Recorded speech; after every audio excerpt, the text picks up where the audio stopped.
Bajo la inmensidad del desierto nevado de Siberia se encuentra un lugar tan frío e implacable como la tundra misma, IK-17, un campo de trabajo ruso conocido por sus condiciones implacables. Sobrevivir en este duro entorno no es solo un desafío, sino una batalla diaria. Desde los vientos helados que se filtran por las grietas de los muros, hasta el silencio que se rompe con el ruido metálico de las puertas de hierro, ¿cómo soportan los presos este infierno gélido? ¿Y cómo es un día típico en este lugar donde se sabe que las temperaturas caen a menos 60 grados Celsius? En este video exploraremos la escalofriante historia de la prisión helada de Siberia. Número 10. La vida a menos 60 grados Celsius, el frío infinito. El frío en Siberia no es solo una estación, es una fuerza omnipresente que domina la vida en IK-17. A temperaturas tan bajas como menos 60 grados Celsius, el cuerpo humano comienza a colapsar. La piel se agrieta, las articulaciones se endurecen e incluso las tareas más sencillas se vuelven insoportablemente dolorosas. Sin embargo, para los reclusos, esto es normal, un telón de fondo inmutable en su vida diaria. La prisión ofrece poca protección contra el frío implacable. Los reclusos reciben abrigos finos, guantes que apenas cubren sus manos y botas que apenas les protegen del suelo helado. Las paredes de las celdas están tan mal aisladas que se forma escarcha en el interior, y el aire es constantemente húmedo y gélido. Dormir en tales condiciones se vuelve difícil, ya que el frío a menudo traspasa incluso las finas mantas que se supone que ofrecen calor. Salir a trabajar es entrar en un mundo donde cada respiración se siente como inhalar fragmentos de vidrio. Los reclusos se preparan para el viento cortante, sabiendo que no hay escapatoria del frío. Para quienes se enferman, la congelación es común, y el riesgo de hipotermia también es considerable. Pero el frío no es solo una amenaza física, sino también psicológica. Se infiltra en la mente, debilita la resiliencia y convierte cada día en una batalla contra el agotamiento y la desesperación. Número 8. Un día en la rutina congelada. Cada día en IK-17 comienza antes del amanecer, y la gélida oscuridad solo se rompe con el estridente sonido de un silbato. Los presos se levantan de sus literas cansados, ya que las camas metálicas no ofrecen mucha comodidad. Pero para ellos, la idea de dejar incluso este pequeño respiro les causa pavor. El desayuno en IK-17 es escaso. Un cucharón de gachas aguadas y un trozo de pan, apenas suficientes para alimentar las agotadoras horas de trabajo que siguen. Los reclusos son asignados a tareas físicamente exigentes, como picar piedras, limpiar nieve o trabajar en los talleres industriales de la prisión. Lo único que permanece constante es el constante roerse los dedos y la cara mientras trabajan bajo la atenta mirada de los guardias. Los descansos son escasos, e incluso cuando llegan, ofrecen poco alivio. La prisión no tiene duchas, y los reclusos solo pueden usar los baños públicos una vez por semana. Las conversaciones se silencian afuera, no solo por miedo a ser escuchados, sino porque hablar demasiado en el aire gélido puede quemar la garganta. El tiempo dentro de la prisión IK-17 transcurre muy lentamente, y cada tarea se funde con la siguiente. Los prisioneros finalmente regresan a sus celdas después del atardecer, solo para ser recibidos de nuevo por un frío gélido. Esta rutina diaria es un ciclo tan monótono e implacable que parece diseñado para quebrar tanto el cuerpo como el espíritu. Número 7. Un sistema construido para el sufrimiento, no para la rehabilitación. IK-17 no es solo una prisión, sino un sistema diseñado para castigar a quienes cometen delitos graves en todos los niveles. Las celdas son estrechas, frías y carecen de comodidades, con apenas espacio para estar de pie y apenas para acostarse. Las ventanas son pequeñas y tienen barrotes, lo que deja entrar más escarcha que luz, y las paredes parecen cerrarse como si la propia estructura de la prisión conspirara contra sus habitantes. Además de estas condiciones de vida extremas, las normas aquí son estrictas, impidiendo la individualidad y la rebeldía. Infracciones menores, como hablar fuera de turno o no completar una tarea, se castigan con severos castigos, que a menudo implican aislamiento o trabajo adicional. Como en muchas prisiones, no hay lugar para la indulgencia ni para la compasión, pero IK-17 parece llevarlo al siguiente nivel. Todo en IK-17 está diseñado para despojar a los presos de su dignidad y reducirlos a meros números en un sistema que se nutre del control. Lo que lo empeora es la monotonía desmoralizante. Cada día parece una repetición del anterior, y el frío intensifica la sensación de estancamiento. Para muchos reclusos, la falta de propósito se vuelve tan opresiva como el propio entorno, y se les recuerda constantemente que este no es un lugar para la rehabilitación, sino para el aislamiento. Número 6. Guardias de la prisión de IK-17, Los guardianes del miedo. Para los reclusos de IK-17, el miedo no solo proviene del frío o las condiciones. De hecho, proviene principalmente de los funcionarios penitenciarios designados para controlarlos. Con una autoridad sin control, estos guardias ejercen el poder como un arma, manteniendo el control mediante la intimidación, la humillación y, a veces, la violencia directa. Las inspecciones rutinarias son invasivas y a menudo degradantes, y los presos se ven obligados a desnudarse en el frío glacial bajo el pretexto de la seguridad. Las quejas se reciben con indiferencia o represalias, y los castigos son rápidos y severos. Algunos guardias extorsionan dinero o bienes introducidos de contrabando por las familias de los presos, mientras que otros imponen silencio mediante amenazas o fuerza física. En este gélido infierno, un acto tan simple como no saludar a los guardias puede meterte en graves problemas.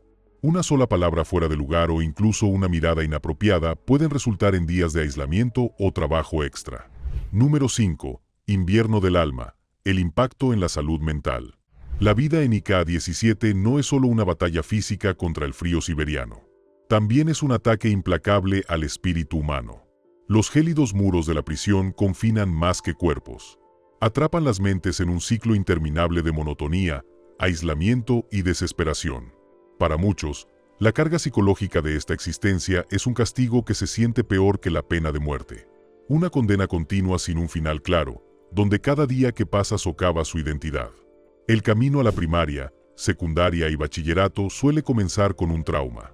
La mayoría de los reclusos llegan con el peso de un pasado roto, años de pobreza, adicción o abuso. Sin embargo, en lugar de sanar, sus heridas se agravan dentro de la prisión. El frío es más que un tormento físico. Congela el tiempo y entumece cualquier conexión con la vida. Los días se convierten en semanas, y las semanas en meses, difuminándose en una sola y sofocante existencia. Para empeorar las cosas, el apoyo a la salud mental es casi inexistente aquí. Las sesiones de terapia, incluso si se realizan, son superficiales y mecánicas, ya que no abordan las profundas cicatrices que estos presos llevan. Quienes padecen graves problemas psicológicos se ven obligados a enfrentarse a sus demonios solos, y sus peticiones de ayuda a menudo son ignoradas o desestimadas. Algunos se refugian en el silencio, encerrándose por completo, mientras que otros arremeten con furia, en un intento desesperado por exteriorizar el caos interior. La vulnerabilidad se convierte en una desventaja en un entorno donde la fuerza es fundamental para la supervivencia. A pesar de las duras condiciones de vida, quizás la mayor crueldad a la que están sometidos los presos de IK-17 sea la falta de esperanza. Las cartas de sus seres queridos son, en el mejor de los casos, esporádicas, y su llegada tardía solo profundiza la sensación de abandono. Para muchos, el mundo exterior comienza a sentirse como un recuerdo lejano, inalcanzable e irrelevante. Los muros de la prisión, cubiertos de escarcha y desesperación, se convierten en una tumba para sus sueños e identidades, como si estuvieran enterrados vivos en el abrazo implacable de la tundra. Número 4. La ilusión de una colonia de moda. Desde el exterior, IK-17 presenta una imagen casi pintoresca en contraste con el austero paisaje siberiano. Sus paredes pintadas de vivos colores contrastan con la dura tundra helada que la rodea. Los exteriores están diseñados para engañar, proyectando una imagen de calidez y civilidad, una colonia de moda, como algunos la han bautizado con sarcasmo. Pero bajo esta fachada cuidadosamente cuidada se esconde una realidad sombría, que contrasta marcadamente con la apariencia exterior de la prisión. Para el ojo inexperto, IK-17 podría incluso parecer una instalación moderna, un lugar donde la reforma y la rehabilitación podrían ser el centro de atención. Los funcionarios también organizan partidos ocasionales de voleibol entre reclusos para impresionar a los medios de comunicación. Sin embargo, este acto temporal se abandona en cuanto salen. Para quienes no pueden salir, el exterior brillante no es más que una fina capa que cubre un sistema sumido en la miseria. En el interior, la atmósfera cambia drásticamente. La vibrante fachada da paso a celdas frías y húmedas donde la escarcha se adhiere a cada superficie. En definitiva, las paredes pintadas cumplen una doble función: confundir a los forasteros y ocultar la desesperación de quienes están dentro. Número 3. La economía del sufrimiento. Trabajo en el páramo helado. En primaria y secundaria, el concepto de rehabilitación se ve eclipsado por la incesante demanda de mano de obra. Los presos no son solo reclusos, sino mano de obra, explotados para alimentar un sistema que se lucra con su sufrimiento. Desde su llegada, Se les asignan tareas que sirven a los intereses económicos de la prisión, sin importarle su bienestar. El trabajo en sí es extenuante, diseñado para llevar a los presos al límite de sus capacidades físicas. Los reclusos trabajan arduamente en fábricas, cosiendo ropa o ensamblando productos, a menudo en condiciones gélidas y con mínimas medidas de seguridad. Otros son enviados al exterior, encargados de limpiar la nieve o mantener la infraestructura, con sus cuerpos expuestos a los brutales vientos siberianos. El frío se convierte tanto en un obstáculo como en un arma, ralentizando sus movimientos y minando sus fuerzas. Por este trabajo, los presos reciben poca o ninguna compensación. Las ganancias generadas por su trabajo van a la administración penitenciaria o al Estado, mientras que los reclusos se quedan con lo mínimo indispensable para sobrevivir. Las familias que envían dinero para apoyar a sus seres queridos a menudo lo encuentran desviado a través de cuotas extraoficiales o extorsiones por parte de los guardias. Las condiciones de trabajo no solo son físicamente exigentes, sino también deshumanizantes. Los reclusos son tratados como piezas de una máquina, su individualidad se borra en favor de la productividad. No se reconoce el esfuerzo ni se recompensa el trabajo duro, solo se espera perseverancia. Las lesiones y enfermedades son comunes, y quienes se retrasan reciben castigos en lugar de atención. El sistema laboral en los niveles preescolar y primaria y secundaria pone de manifiesto una cruda realidad. La prisión no es solo un lugar de confinamiento, sino una herramienta de explotación económica. Para los presos, esta dinámica añade otra dimensión a su lucha, obligándolos a reconciliar la indignidad de su situación con la necesidad de sobrevivir. Número 2. El legado de los campos de trabajo, un sistema con raíces en la historia. La historia del intenso trabajo en IK-17 no es un relato aislado, sino parte de un oscuro legado que se remonta décadas atrás. Los campos de trabajo de la Rusia actual son descendientes de los infames gulags de la era soviética, un sistema diseñado para exigir trabajo, obediencia y sumisión a quienes se consideraban enemigos del Estado. Aunque el clima político ha cambiado, la filosofía detrás de estos campos persiste, evocando el pasado de forma escalofriante. A principios del siglo XX, los gulags simbolizaban el férreo control del Estado sobre la disidencia. Los prisioneros eran enviados a regiones remotas y desoladas, con la tarea de picar rocas, construir ferrocarriles o extraer recursos en condiciones deplorables. Siberia, con sus extensiones heladas, se convirtió en un cementerio para millones de personas que sucumbieron al agotamiento, el hambre o la intemperie. Estos campos no eran solo un castigo. Eran un método de borrado, despojando sistemáticamente a las personas de su identidad, voluntad y existencia. Hoy en día, los vestigios de ese sistema son evidentes en lugares como IK-17. Puede que las herramientas hayan cambiado, pero la intención sigue siendo la misma: someter y explotar. Aquí, los presos ya no son enemigos del Estado en el sentido político, sino que a menudo son tratados como tales. Su trabajo impulsa la economía del Estado y su sufrimiento garantiza su obediencia. La misma filosofía persiste, la creencia tácita de que sobrevivir es un privilegio, no un derecho. Para quienes están en IK-17, la sombra de los gulags se cierne sobre ellos. Caminan por el mismo suelo helado y se enfrentan a las mismas expectativas inflexibles. Los métodos pueden ser más sutiles, pero los resultados son inquietantemente similares. Un sistema donde las vidas humanas son prescindibles y su valor se mide por el trabajo que producen. En muchos sentidos, la prisión no es solo un lugar, sino una continuación de la historia. Número 1. Prisioneros estadounidenses en Siberia.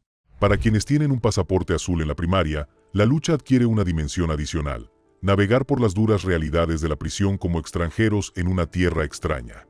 Los presos estadounidenses, a menudo detenidos bajo cargos de contrabando, espionaje o acusaciones con motivos políticos, enfrentan desafíos únicos que agravan las ya de por sí sombrías condiciones.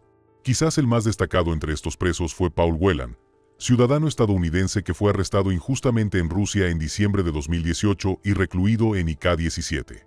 Recientemente liberado, su desgarradora historia de los 6 años que pasó en IK-17 ofrece una cruda visión de las dificultades de la vida en esta prisión de máxima seguridad. Whelan, exmarine estadounidense, describió su vida en IK-17 como monótona y sucia. Las paredes pintadas de vivos colores de la prisión no ocultaban la cruda realidad que se vivía en su interior. Según él, los barracones prácticamente no tenían calefacción, y las temperaturas a menudo descendían a temperaturas muy bajas. Durante los inviernos siberianos, cuando el frío exterior alcanzaba niveles mortales, Estas condiciones convertían la supervivencia en una prueba constante de resistencia. Los prisioneros, abrigados con ropas finas, temblaban día y noche, mientras sus cuerpos luchaban por conservar el calor en espacios que apenas ofrecían refugio del frío. Pero no era solo el frío lo que agobiaba a Whelan. Noche tras noche, los guardias de la prisión interrumpían su sueño, despertándolo cada 2 horas como si se tratara de una guerra psicológica.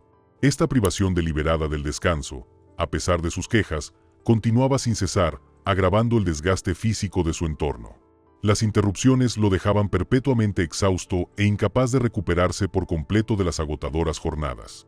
El aislamiento también agravó la constante presión.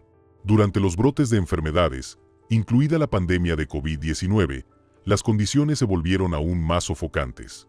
Los presos infectados fueron confinados en barracones específicos, obligando a otros a vivir en espacios cada vez más hacinados. Las medidas sanitarias preventivas eran prácticamente inexistentes, lo que dejaba a los reclusos vulnerables tanto a la propagación de enfermedades como al estrés agobiante de vivir en espacios reducidos con compañeros enfermos y exhaustos. La vida diaria de Whelan, como la de otros reclusos, giraba en torno al trabajo forzado, un sello distintivo del sistema penitenciario ruso. Pasaba los días encorvado sobre una máquina de coser, trabajando en instalaciones anticuadas donde la seguridad y la comodidad eran una prioridad. El trabajo era obligatorio y se tenía poca consideración por el desgaste físico que suponía para los prisioneros. La monotonía del trabajo, combinada con el ambiente gélido y las normas opresivas, creaba una sensación de trabajo pesado y constante. Para prisioneros extranjeros como Whelan, la barrera del idioma convertía incluso las interacciones más básicas en desafíos abrumadores, mientras que la desconexión cultural solo acentuaba su aislamiento. Aunque finalmente fue liberado en agosto de 2024, los desgarradores recuerdos de su tiempo en IK-17 continúan atormentándolo hasta el día de hoy.